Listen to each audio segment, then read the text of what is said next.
right, so welcome everyone to our next Founders of the Future Forum session. For those who are just tuning in, my name is Pierre-Simon Ntiruhungwa. I'm the co-founder and head of Founders of the Future, a host of the forum, and I'm going to be moderating this next panel named Black Lives Matters. What does it mean for the next gen of tech founders?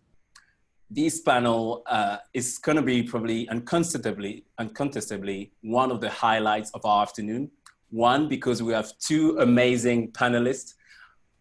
First, we are proud, thrilled, excited, insert any superlative that you may imagine, to have music legend, multi-Grammy winning composer, producer, arranger, guitarist, Nile Rodgers in the virtual room. Nile is also the co-founder and chairman of the We Are Family Foundation, which is powering youth around the world with their ideas, innovations, and social good solutions. The We Are Family Foundation also recently launched the Youth to the Front Fund, which aims to support youth activists under 30 and youth-led organizations that are fighting against systemic racism, social inequality, or inequity or injustice. So welcome now in the virtual room. So I had the chance personally to mentor in the past 4 years, teenagers of the We Are Family Foundation programs, 3 of them across the past 4 years. And wow, these kids are just amazing and just give so much hope for the future. And next to Nile, I couldn't think about a better person than Kike Oniwinde that we're equally thrilled to have. Kike is the founder and CEO of the BYP network. They connect Black young professionals to each other and to corporation. And I got to know Kike in April of 2018, May 2018, when she applied for a startup competition, the F Factor. And she basically blew our mind through every stages of the competition, ended up winning on the main stage of Founders Forum. And since then, she kept rising. She became one of the most prominent voice of UK tech when it comes to changing the Black narrative. And she has accumulated accolades such as Forbes 30 Under 30, World Economic Forum, Global Shapers, Maserati 100 Innovators, and Top 100 UK BAME in tech. So she is really a true rising star. So welcome, Kike. Thank you. Excited to be here. So the second reason where we think that this is going to be one of the highlights of the afternoon is obviously the topic. So the death of George Floyd on the 26th of May 2020 created an unprecedented support for the Black Lives Matters movement, shining a light on big problems such as systemic racism, racial injustices, inequalities, and lack of diversities in many industries. But however, these tragic events bring potentially some hope. It feels like things are different now. We see the corporate world seems to react, the tech industry seems to react. And in this panel, what we like to explore is that what does it mean for the next generation of tech founders? We really want to see a world where we see more Black tech founders. We want to see more young founders to build diverse teams. And we also want to see more founders to build startups where the core goal of those startups is to fight systemic racism, fight racial injustices. And this is a topic which is dear to our hearts. I myself have been in the tech industry for the past 11 years now, in France, in the San Francisco Bay Area, and in the UK now. And way too often, if it's not to say almost all the time, I'm the only Black person in the room. And with Founders of the Future, we're doing a lot of work to try to build a diverse next generation of tech founders. The fact we're working with future founders itself and try to source them is basically give us a wider talent pool and therefore more diverse talent pool. We, in every single of our selection processes, we track gender, ethnic background, socioeconomic background, disability, and partnering with organizations that have access to those underrepresented groups to make sure we have the right amount of candidates from diverse background before we close our selection process. And one proof of that is our fellowship, our flagship program has 150 fellows. Out of those, 59.7% are BAME, In the UK, BAME means Black, Asian, and other ethnic minorities, and 11.3% are Black. And the other way we try to act to build that diverse generation of tech founders is by putting on panel like this, having strong voices, a wide audience, and hoping that it will help change the narrative and bring lasting changes. So now let's dive in. And I'd like to start with you, Nile. And before I start, I'm just gonna read, now I need to read out a few of your music feats. Please stop me if I'm wrong. So you are a 3-time Grammy Award winner. Your song, Le Freak, is still the biggest selling single in the history of Atlantic Records. You sparked the advent of hip hop with your song, Good Times. You're in the Rock and Roll Hall of Fame, the Songwriters Hall of Fame. You work with Chic Organization, and your production for artists like David Bowie, Diana Ross, and Madonna have sold over 500 million albums and 75 million singles worldwide. And you have trend-setting collaboration with Daft Punk, Get Lucky, anyone? Avicii, Sigala, Disclosure, Sam Smith, and Lady Gaga, which is, having said that, which is amazing in itself, and I think it deserves some applause, but we cannot hear them, unfortunately. But having said that, I'd like to focus on one song in particular, which is We Are Family. Can you tell us more about that song and how it led to the path you are now with your foundation? It's interesting, and I have to say, I thank you, Pierre, for all what you've done for We Are Family Foundation. But the song specifically, I have to be completely honest.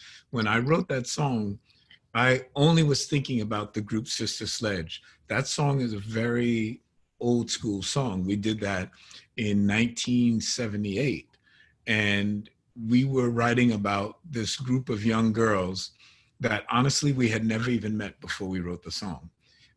We had been prompted by the record company as to their background, and and they told us about these girls that the label loved them, but they hadn't been able to break them.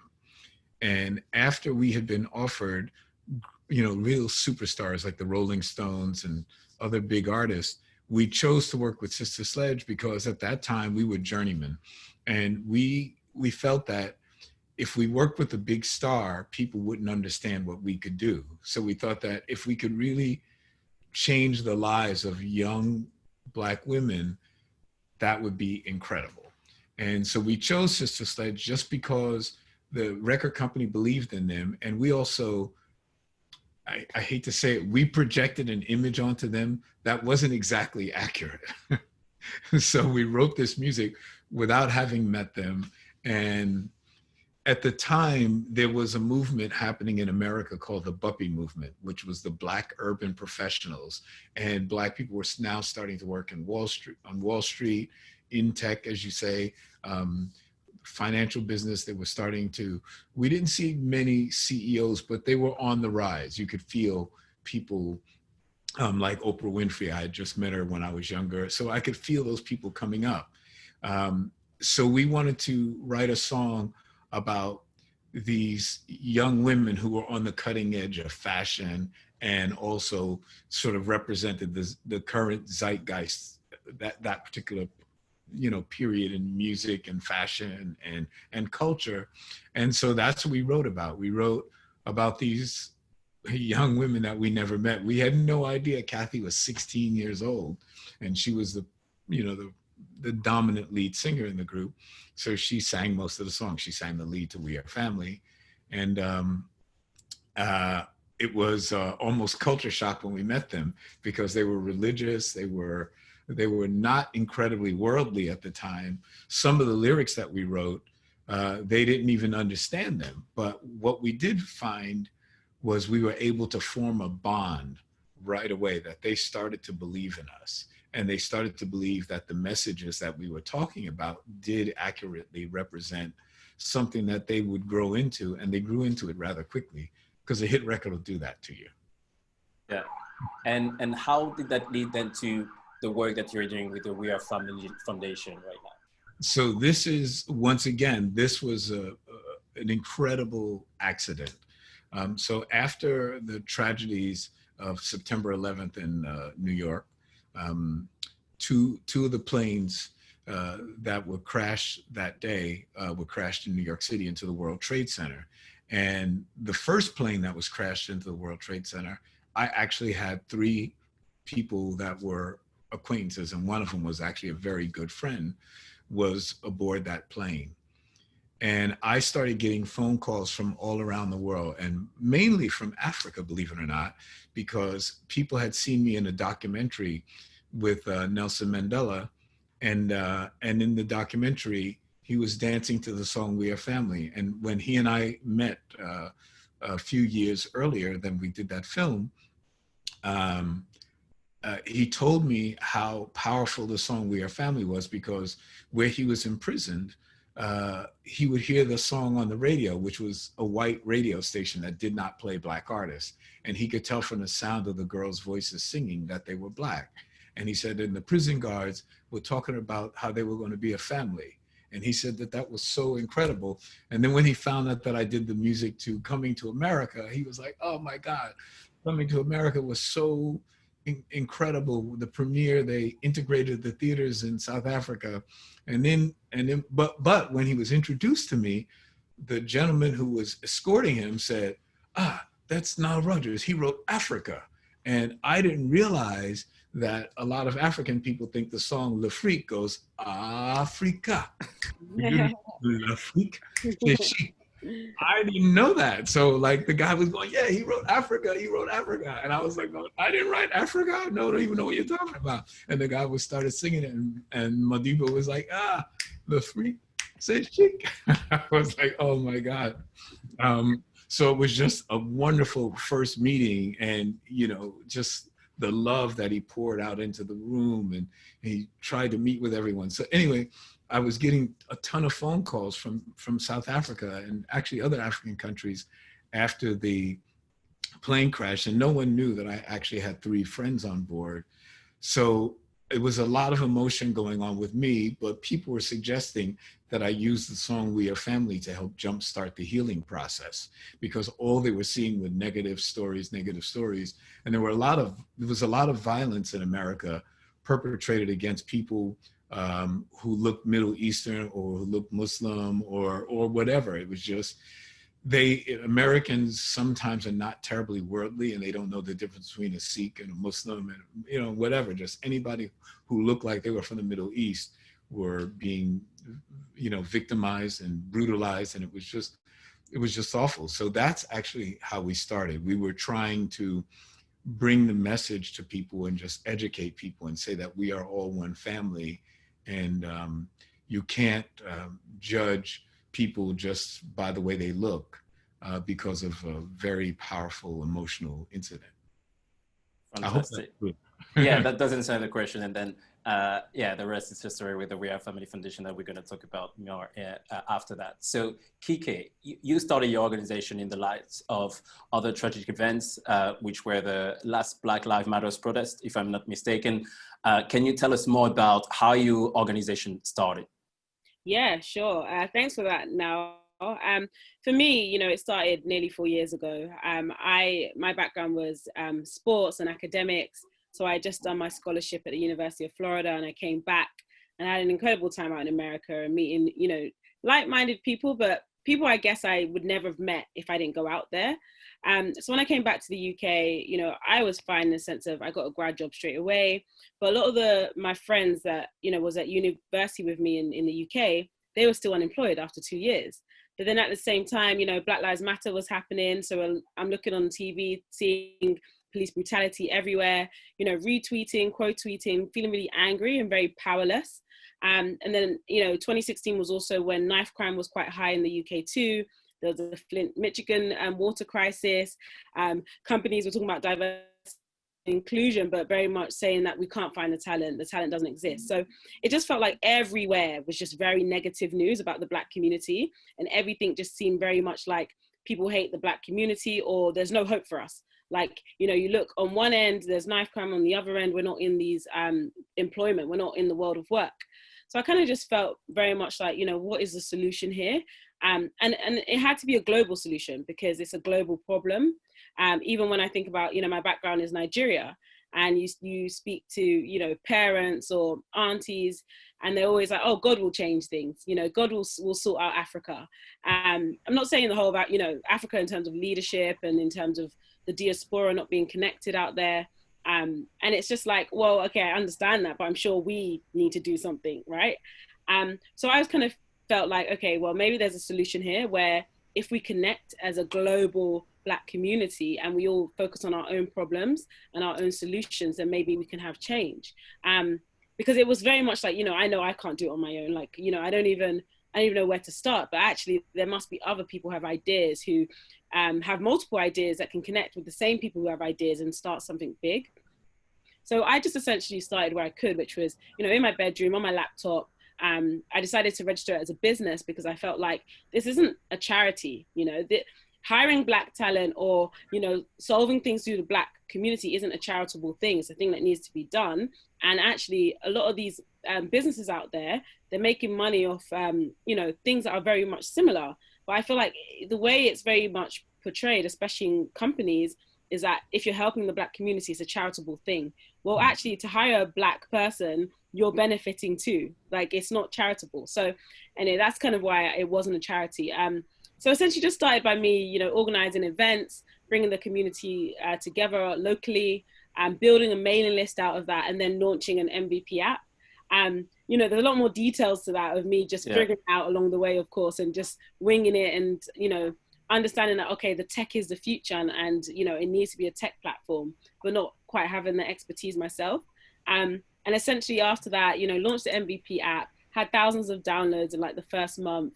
And then, you know, pretty much got connected to Founders of Future, Sky Women's Technology Scholarship, and New Entrepreneurs Foundation.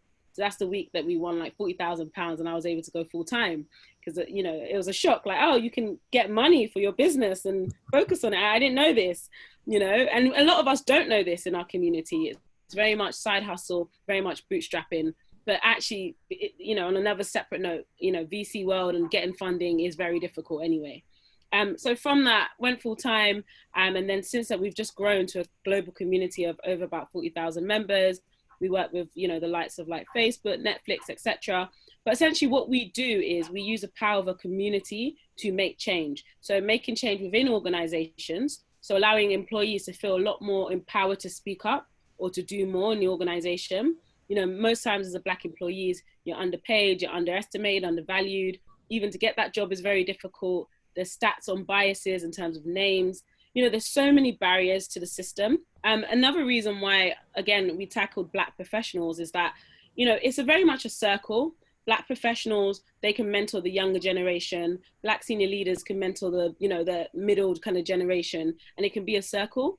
I felt like if I went straight for the young generation, then that's a lot of work to you know, to go straight for them when actually we can all go back to the younger generation. Very similar to obviously We Are Family with the mentorship side of things.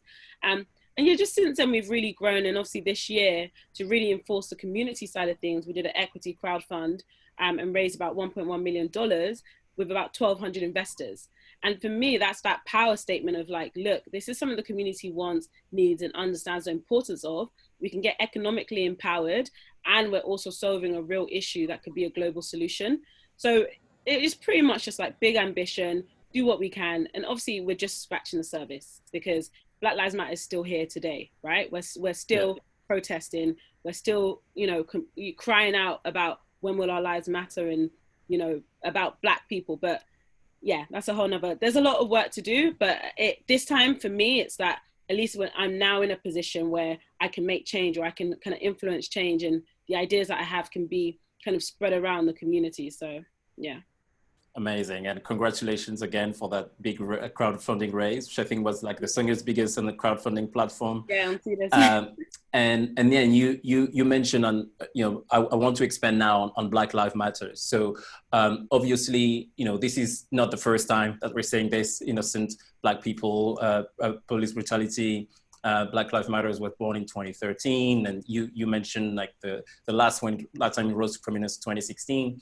But I feel like, and maybe you'll disagree with me, but I feel like this time it feels different. And maybe starting with Nile, and I'll ask you both the question in a bit of a different way, but with Nile, like with your music and your status, you are a cultural leader. And as a cultural leader yourself, do you feel that there is a change in perception among other cultural leaders this time? And if yes, why do you think that is? And if no as well, like why do you? It does feel different because now it seems like the message is resonating around the world. When I was younger, we were very political, especially here in New York City. We were, the movement at that time looked like we were really achieving something.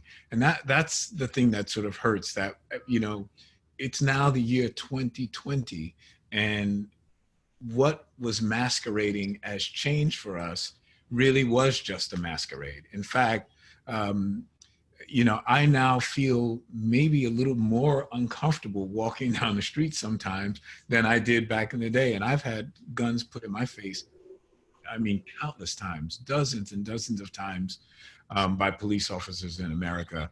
And, you know, the only crime I've ever committed that was really like a hardcore crime is I drive faster than I should. But I've never hit anyone or hurt anyone except my dumb self. So the fact that cops could so randomly and easily point guns at me for believing that I've done something, and I hadn't done anything wrong at all except have this skin color. That's it.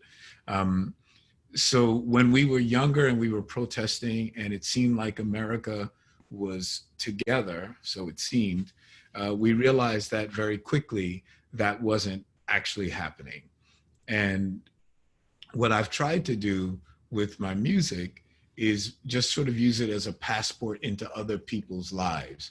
I know that people look at me differently now because of, you know, what I've achieved or whatever, and that's okay. But when I'm a stranger, I just look like any other Black man. There's no, if they don't know my credentials or anything like that, I still feel just as nervous as I did when I was younger.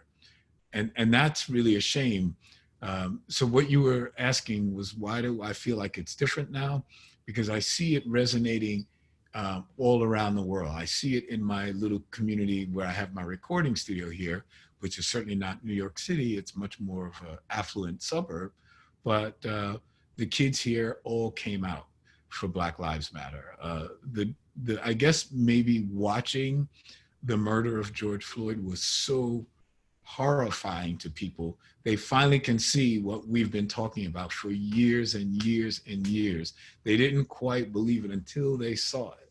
And his situation was particularly graphic, and just the nonchalance of the police officer with the knee on the neck just was, it was probably, it was a message that resonated around the world, and I could see it and I can feel it, even though I've been quarantined here in America ever since. So Kike, you started your organization during the last Black Lives Matters protests. Do you agree that things feel different this time? And if yes, why do you think that is?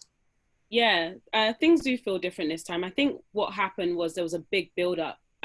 Because of COVID, you know, we're all cooped up in our homes. You know, the COVID news, again, negative news is Black people are dying the most, you know, Black people are most affected. And then you had the Amy Cooper situation where we're like, how dare you, you know, just say, I'm going to call the cops on you, to this Black man. And then also on Twitter, we had all these TikTokers being racist. So it felt like there was just this kind of build up to that, like, oh, hell, are you being serious? Kind of like, just, it's all in your face because you can't run anywhere. We're all online during this period. And then you get that George Floyd situation, and it was just kind of like such a big kind of just shock to a lot of people who didn't quite understand what we've been talking about for years upon years upon years. Now it kind of felt like they were forced to watch it because they couldn't hide. We're all online right now. And I think what made it different that I've seen is that, kind of like what Nile said, loads of people came out to protest, not just Black people. You know, loads of people were talking about kind of the change that needs to happen. I mean, books were selling like crazy to do with race, and people kind of going on their own journey to learn a bit more about the Black experiences. We as a company that work with corporations, our inbound have been insane. We've had people kind of talking about the fact that budgets have moved. before it used to be this budget on the left for like D&I initiatives and, you know, maybe a bit of race, mainly gender. Whereas all of a sudden it's like, oh no, it's part of our actual main recruitment and HR budget now. So budgets increase and suddenly corporates are like, okay, we need to do more. And a lot of corporations got called out in this period. I mean, you know, if you didn't say anything about the situation, if you did anything wrong, we were watching and we knew who was silent as well. That was unacceptable too. So I feel like there was this kind of, you know, pressure on the corporations this time to do something because you profit off of Black consumers all the time. You know, our spending power is like, what, $1.2 trillion. But yet you're not speaking out against racial injustices. We're now seeing that your senior management don't have Black people. It's that kind of awakening as a community. And I think there's been a lot more push of supporting Black owned as well. You know, even the Black community are more like, no, that's it. We need to support more Black owned businesses. There needs to be more investment for Black founders. And, you know, again, even just seeing the, you know, NBA players and, you know, sports people speaking out, boycotting, again, that's different. You know, I think 4 years ago was Colin Kaepernick, right? And he was on his own. No one else, you know, they all left him. All of a sudden, NFL are putting out statements. The other players are saying enough is enough. So, I mean, if we just look at that, it is different. However, Black people are still dying at the hands of police. The police reform still hasn't happened. So even though we're all awake to it, it's kind of scary that we could be so awake to it, but yet they're still killing us. And there's still no one kind of being called to justice. But yeah, no, you could speak on that more, but yeah. Yeah, that's what I was going to say, was that it's very, very important, even though a lot of corporations feel the responsibility, so to speak, because we are calling them out on it. But it's really important for us to stay focused, because this is what happened back in the day. We really believed that we were affecting change, and we really thought we had a victory, and we thought the world was going to be different. If corporations don't really do it from their heart, that's just fine, as long as we keep the pressure on them and they do it for their business. That's perfectly fine. If the end result is, you know, equitable distribution amongst all people, and specifically Black people, because we're the ones that really stand out in the crowd. When I get on an elevator, you know, being a multimillionaire doesn't mean anything. People get nervous and hold their purses really tight. You know, I just don't want us to lose the momentum that we have now. I don't want us to feel like, well, because we see people out in the streets, because we see people doing things, that we are lulled into believing that that real change is happening. We have to keep our eye on the prize and work at it over and over and over and over again. Because I just don't think that people can change that quickly. Yeah. I think the shock value was heavy and made them feel it. But after a while, you know, the news cycle doesn't stay alive in their hearts very long. It can change in a minute. Yeah. And on that, and so we're just going to start opening some questions. I just have one more question for now. So if you want to ask a question, you can press the raise hand button, and we're going to put you on screen to ask your question. And we're going to have 7 or 8 minutes to do that. But as from what you mentioned, Niles, and, you know, we need to keep the pressure, and I'd like to hear more about, you know, the Youth to the Front Fund that you launched, and what type of projects are and individuals do these fund, the Youth to the Front Fund, hope to support? And basically, yeah, what do you like to see happening from young people? Yes, we're going after people who are, you know, social entrepreneurs that are under the age 30 and below, that we do vet, as you well know. We vet these organizations very, very effectively. And we want people that have a good conscience, that are actually doing things for social justice and for equity and the equitable distribution of wealth, and projects that are, you know, it's, I get frustrated because I've been doing this so long. And after a while you say, am I just tired? Do I want to give up? But I honestly can tell you that when I meet youth leaders, I get inspired again. I say to myself, that's why I'm loving listening to Kike talk. It's just so awesome to have people that are younger carrying the torch and saying, look, we're going to get this done. We're going to do this. We're going to change the world, because the world really does need changing. People really need to see us. We are, I almost want to say, we're not just all the same, because I know in my life, I've had to work twice as hard for half as much. For whatever I've accomplished, I've always had to swim upstream to make people believe. It's never been easy, even when you have a lot of big selling records and a lot of big selling songs. So I just think that if people saw us and really saw us for who we are, they saw our hearts and our souls and our minds and the effort that we put into our projects, that it would go a long way. People just have to open their minds and open their hearts. And I think that I remember seeing a film with Matthew McConaughey, and he gave this whole defense argument, and he was defending a Black man who came to the aid of his daughter who was raped. And he, when he was giving his closing argument to a jury of all white people, then he gave it, and it was a powerful argument. And then he said, now imagine if she were white. And that was, wow, like, in other words, if you put yourselves in our shoes, if you can see what happened to George Floyd and many, many others, thank God he just happened to be recorded so people could see it. But this happens all the time in America and all around the world, but especially in America. If you could just see that we're telling the truth, that we're not making up stories, and put yourself in our position, I think that would go a long way.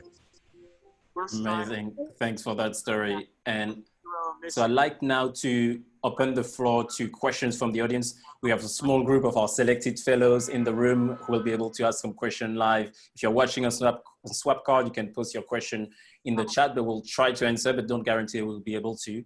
And if you want to make sure to be in the room next time, head to foundersoffuture.co/fellowship. So we have Ben Fisher raising his hand.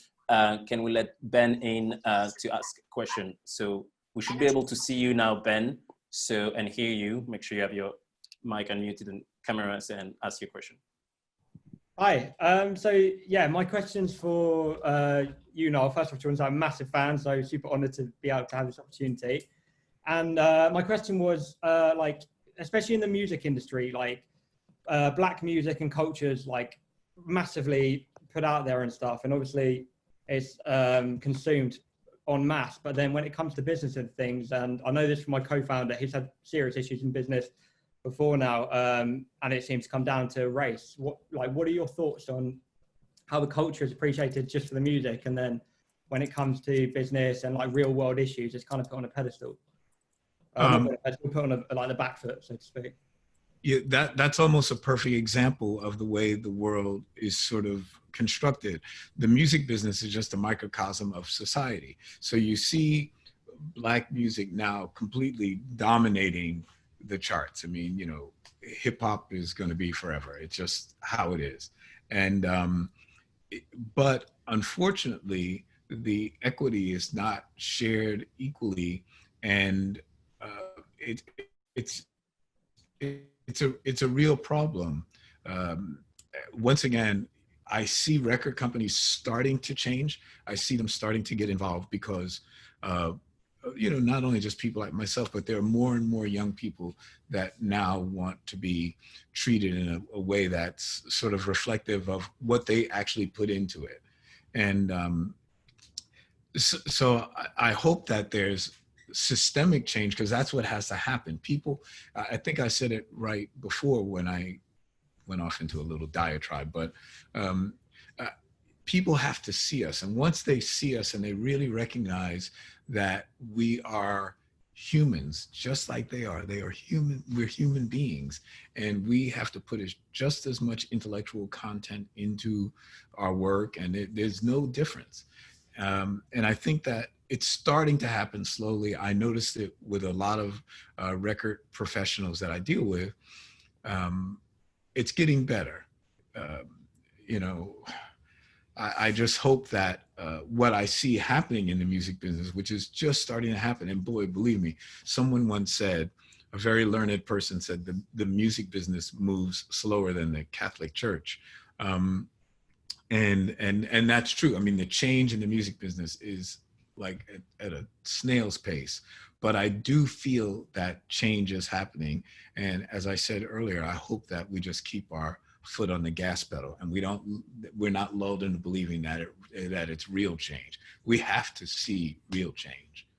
I love to add to that. I think what we've seen is this kind of, what we like to say, like a lack of ownership from, you know, the Black community, in the sense that, you know, I think we call it sweat equity, where we're the ones performing, you know, it's a few of us making money, getting paid, but those who actually own, you know, the industries, or, you know, whether it's the NFL players, the music, the Warner Brothers, all that stuff, they don't look like us. So we're still not really making the money that we need for economic empowerment as a community. So that's part of the reason. So when you go, you know, whether it's the music industry or any industry, we're not there. We're not in the top ranks. We're not making these decisions. And this is what essentially needs to be changed. We're actually appropriated a lot. A lot of the things, even if you think of social media, we're the ones making Black Twitter, as Jay-Z said, Black Twitter, who's that? When Jack gets paid, you know, quoting his lyrics. But it is very much that. We're the ones creating all the content for free, getting appropriated, not getting paid for it, but yet, you know, the world is revolving around that. But yet we can't be the ones to make the business decisions. So these are things that need to change. And I think this is why this time does feel different. A lot more of us are like, yeah, ownership, you know, support Black businesses. A lot of musicians, obviously, who are making their own record labels or going without record labels. So that's kind of my addition on that. I think this time will be different. And now obviously gets front row seats on that, so. Amazing. So be one last question, which will require short answer because we're starting to run out of time. Shah wanted to ask this question. It looks like his mic doesn't work well, so he wrote it. So, and I think it's good follow-up of what we just say. It says that it looks like business is moving in the right direction, sports is moving in the right direction. But in politics, especially in the UK, we're seeing power being placed with people who are moving in the wrong direction when it comes to race and equality. So basically the question is, do BYP and We Are Family Foundation have planned to encourage cultural business and sports leaders into politics? Certainly yes on my side, as you already know. We've always said that we know that we're going to see a president of a country come from our organization. And I want to throw it to Kike because she's so cool. So big thing about BYP Network is leadership. Like that is the number one thing we're always pushing. Like we actually have our leadership conference happening on October 30th. We did a big one last year. We're always putting out content about leadership. Even myself on this journey, it was like, where are the Black leaders? All right, fine. I'll have to be a trailblazer to try and break down barriers to, again, show others that they can do it too. I think with politics, again, it comes down to leadership. Like it comes down to that young person or that person who's like, you know what? I have great ideas. I want to be a leader. I want to be the mayor. I want to be the prime minister, whatever it is. And I think if BYP and We Are the Family Foundation can inspire and also educate the right people into these leadership positions, then we're going to make the change. But it comes down to that confidence, the belief that they can, and the support system as well. And again, we need more trailblazers in the community, essentially. Well, I hate to stop such an enjoyable discussion, but we are running out of time. I'd like to give a big thank you to our panelists, Nile Rodgers and Kike Oniwinde. Thank you for being part of this Founders of the Future Forum session. And most importantly, thank you for the work that you are doing on a daily basis. We hope this conversation was insightful, eye-opening for some, giving some hope to others, and that it will help us build the more diverse generation of tech founders. Next up, the Founders of the Future Forum at London Tech Week, sponsored by Wilson Sonsini and EY and Life Skills by Barclays continues. We're only halfway through. We'll mark a short 5-minute break and we will come back with our panel, International Expansion During a Pandemic. Should you do it? ? So stay tuned. Thank you everyone for watching and see you in a bit. Thank you. Bye. Thank you. Bye.